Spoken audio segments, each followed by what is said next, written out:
Bulletin के पेश करता है काकाजी वेडिंग मॉल वुमेन्स एक्सक्लूसिव, मोती गली, चौमोहल्ला पैलेस रोड, हैदराबाद।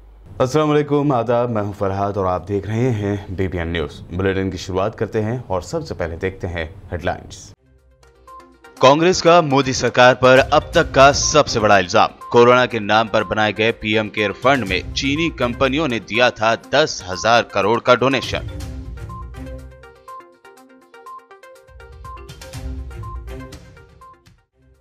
देश के मौजूदा हालात में पूछे गए सवाल के बजाय PM मोदी ने फिर सुनाई अपने मन की बात। कहा, लॉकडाउन से ज्यादा अनलॉक में है एहतियात बरतने की जरूरत।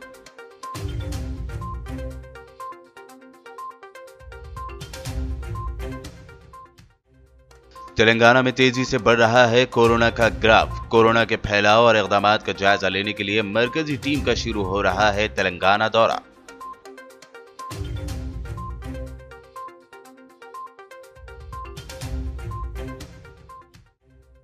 तेलंगाना में जल्द ही 15 दिनों के लिए लग सकता है लॉकडाउन। CM KCR अगले 2 से 3 दिनों में ले सकते हैं फैसला। फिलहाल कोई सरकारी ऑफिशियल बयान नहीं आया सामने।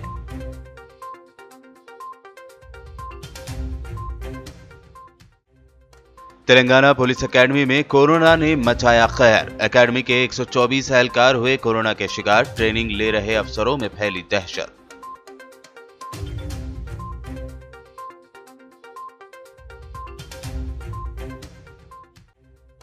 और साबिक वजीर आजम नरसिम्हा राव की यौम पैदाइश तकरीब का CM KCR ने किया इफ्तिताह। नेकलेस रोड के बीवी घाट पर तेलंगाना की मुख्तलिफ सियासी पार्टियों के लीडरों ने भी की शिरकत।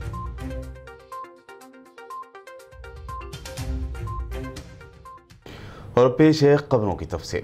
कांग्रेस की जानिब से PM केयर फंड को लेकर मोदी सरकार पर अब तक का सबसे बड़ा हमला या यूं कहिए सबसे गंभीर इल्जामात लगाए गए हैं। कांग्रेस लीडर अभिषेक मनु सिंघवी ने दावा किया है कि पिछले 3 से 4 महीनों के दौरान ही कोरोना के खिलाफ लड़ाई के दौरान कायम किए गए PM केयर फंड में सिर्फ चीनी कंपनियों की जानिब से करीब 10,000 करोड़ रुपए का डोनेशन हासिल किया गया। इसके अलावा कांग्रेस लीडर ने यह भी कहा कि देश की किसी भी सियासी पार्टी के चाइना के साथ इतने गहरे ताल्लुकात नहीं है जितना कि मौजूदा भारतीय जनता पार्टी के हैं। उन्होंने कहा कि BJP के कौमी सदर चीन का दौरा कर चुके हैं, जबकि खुद PM मोदी भी इस बारे में पीछे नहीं रहे। अभिषेक मनु सिंघवी ने ये इल्जामात लगाते हुए कहा कि उनकी जानिब से किए जा रहे इन दावों को चाहे तो BJP बाआसानी गलत साबित कर सकती है, लेकिन शर्त यह है कि वो दिए जा रहे सबूतों से इनकार करके बताए।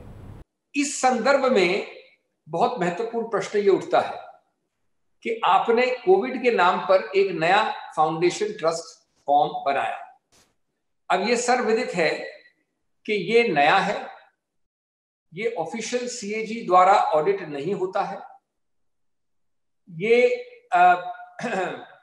PM के ऑफिस ने खुद ने बहस और दलील की है और ऑर्डर लिया है कि ये RTI में कवर्ड नहीं है। निर्णय आ गया है उनके कहने पे, उनकी दलील पे। कोई प्रकार की पारदर्शिता, नियंत्रण, ऑडिट, जवाबदेही ये नई चीज के लिए नहीं है। सत्तारूढ़ सरकार का ये फंड है। अब इस फंड में, इस संदर्भ में कोविड के नाम पे आपने 9,678 करोड़, समझ लीजिए 10,000 से 250 करोड़ कम, 300 करोड़ कम फंड्स रिसीव किए। कहां से? वो नमकीन चीनी से, मीठी वाली चीनी नहीं, नमकीन चीनी देश से। चाइनीज मनी 2013 के बाद आपके नाक के नीचे ये सब एरियाज और तारीखें बताई मैंने, झूला डिप्लोमेसी बताई, महाबलीपुरम बताया, आपकी 8 विजिट्स और 18 बैठकें बताई। उसके दौरान आपने 10,000 करोड़ रिसीव किया, तो मुझे अद्भुत लगता है। और जवाबदेही है राजीव गांधी फाउंडेशन। 20 लाख रुपए ले ली राजीव गांधी फाउंडेशन ने। इतना जबरदस्त फिगर, 9,600 सिर्फ एक फंड में। और फिर फंड कितना पुराना है जनाब?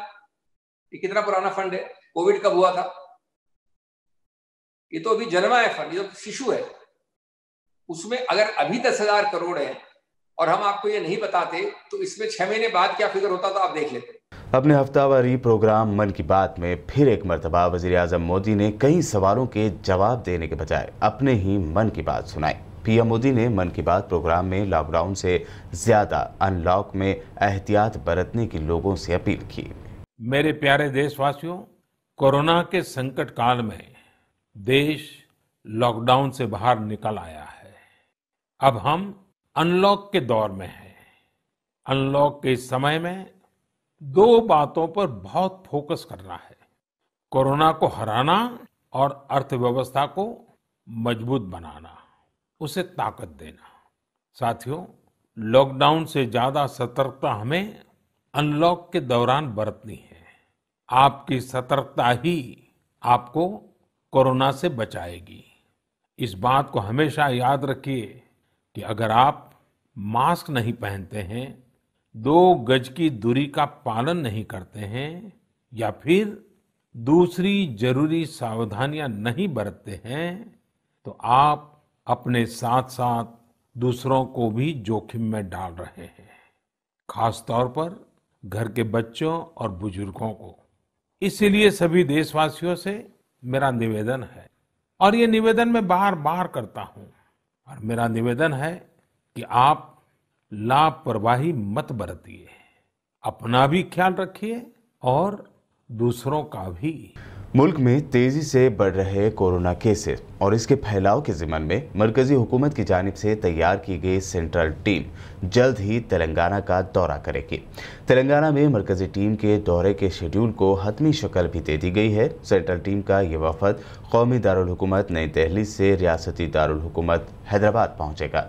मरकज पैनल के अरकान अपने दौरे के आगाज पीर से करेंगे। बता दें कि मरकजी हुकूमत की जानिब से कोरोना वायरस के असरात और इस ज़िम्मन में रियासती हुकूमतों की जानिब से उठाए जा रहे इक़दामात का जायजा लेने के लिए इस टीम का क़याम अमल में लाया गया है।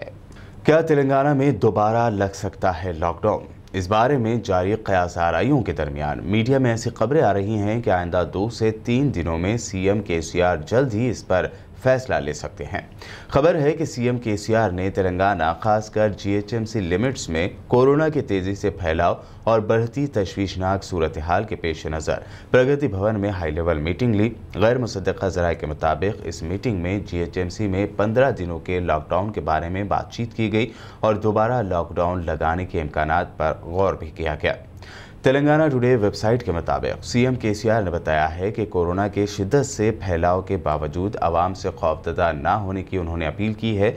हुकूमत की जानिब से हर मुमकिन इक़दाम किए जाने के बारे में भी उन्होंने इस मीटिंग में बात की। इस मीटिंग में हेल्थ मिनिस्टर ईटेला राजेंद्र ने सीएम केसीआर को कोरोना से पैदाशुदा ताज़ा सूरत हाल से वाकिफ करवाया। हालांकि हुकूमत की जानिब से इस बारे में अभी तक कोई ऑफिशियल बयान सामने नहीं आया है, ताहम कई ज़राए से इस बात के कवी इम्कानात और इशारे दिए जा रहे हैं। काबिल ज़िक्र ये भी है कि कल तेलंगाना में अब तक के सबसे ज़्यादा रिकॉर्ड 1000 से ज़ायद केसेस सामने आए थे। तेलंगाना में कोरोना वायरस का फैलाव तेजी से बढ़ता जा रहा है। हाल ही में तेलंगाना पुलिस एकेडमी में कोरोना पॉजिटिव कैडेट के निकलने से हलचल मच गई थी। अब खबर है कि एकेडमी में 124 लोग कोरोना पॉजिटिव पाए गए हैं। कोरोना से मुतासर होने वालों में अटेंडर से लेकर डीआईजी तक के अफसर शामिल हैं। तेलंगाना पुलिस एकेडमी के 124 लोग कोरोना से मुतासर होने पर अफसर अलर्ट हो गए हैं।